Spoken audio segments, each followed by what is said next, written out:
The September 27th, 2010 meeting of the Planning and Economic Development Committee will now come to order. Will the clerk please call the roll? Mr. Esposito. Here. Mr. Hanna. Here. Chairman Howland. Here. Mr. Monroe. Here. Mr. McCann. Here. Is there anyone signed up for the public forum? No, sir. Is there anyone present who is not signed up to speak who would like to address the committee at this time? The next item on the agenda is the approval of the minutes.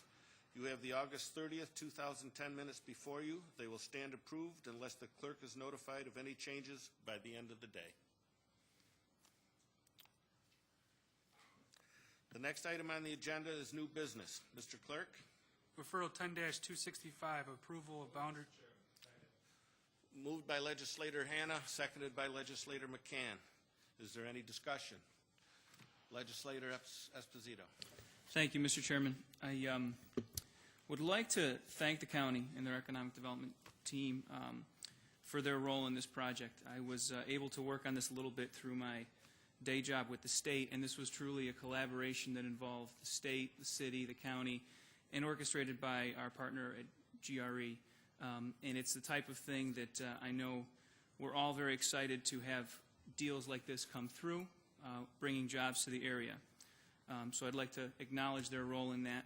And then on the referral with regards to changing the Empire Zone so that these companies can come to Rochester, could I just get a description as to why the particular building at the Eastman Business Park that they're located in was not originally part of the Empire Zone, or if there was a mix-up, or exactly what happened here? Through the chair, we had a limited amount of. Okay. Through the chair, there were certain buildings that Kodak had said were most important to put in the Empire Zone at that point, and we were limited in the amount that we could put in there. So that was we couldn't put all the buildings in the Empire Zone. And through you, Mr. Chairman, are we able to add this now because of the expansion of the Empire Zone program by the state? Through the chair, this went in under the sunset, June 30th, for the Empire Zone. It does not fall under the Excelsior program, so we got it in just under the wire. Is this, yeah, so this is part of, through you, Mr. Chairman, the regionally significant sort of part of the Empire Zone program? Through the chair, yes, manufacturing with 50 or more jobs. Okay, all right. Thank you very much, Mr. Chairman. Again, I'd like to thank everyone for their efforts on this project and think this is a great thing for our community. Is there any further discussion? Legislator Monroe. Thank you, Mr. Chair. I just want to first commend my colleagues for all wearing jackets today,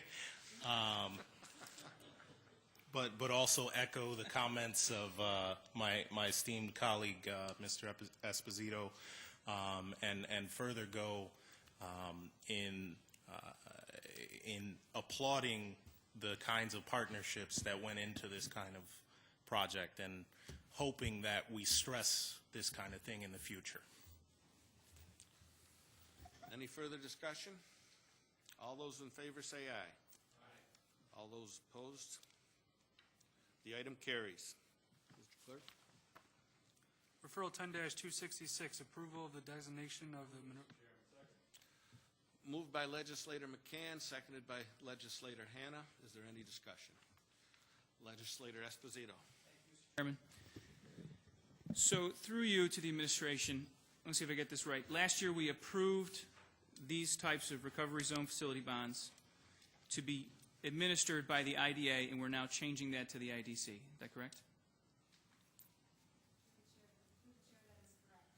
Okay, and through you, Mr. Chairman, just can you elaborate on the reasons for that in addition to what's in the referral?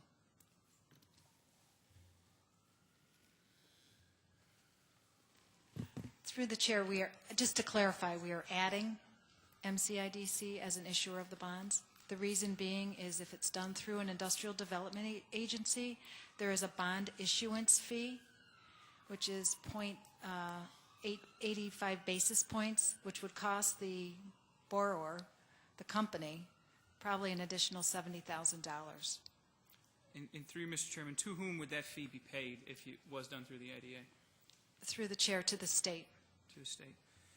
In through you, Mr. Chairman, could you just refresh my memory? Is this recovery zone facility bonds, is this a stimulus program?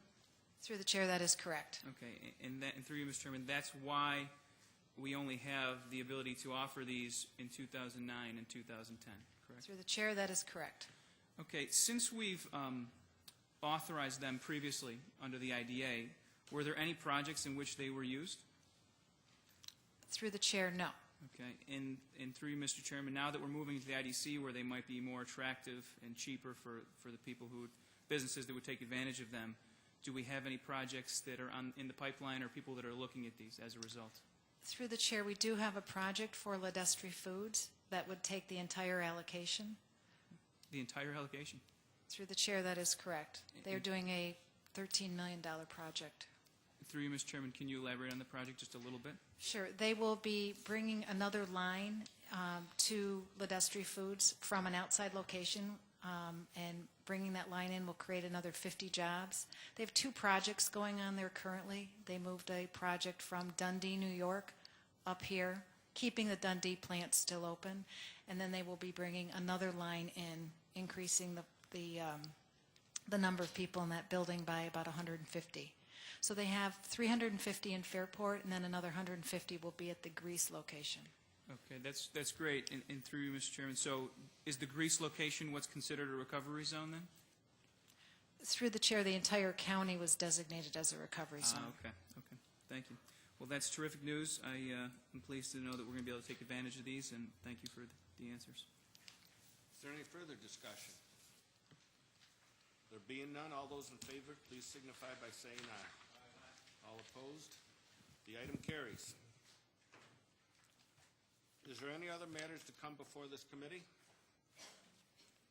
There being no further business, the September 27th, 2010 meeting of the Planning and Economic Development Committee stands adjourned. The next meeting of the Planning and Economic Development Committee is scheduled for October 25th, 2010.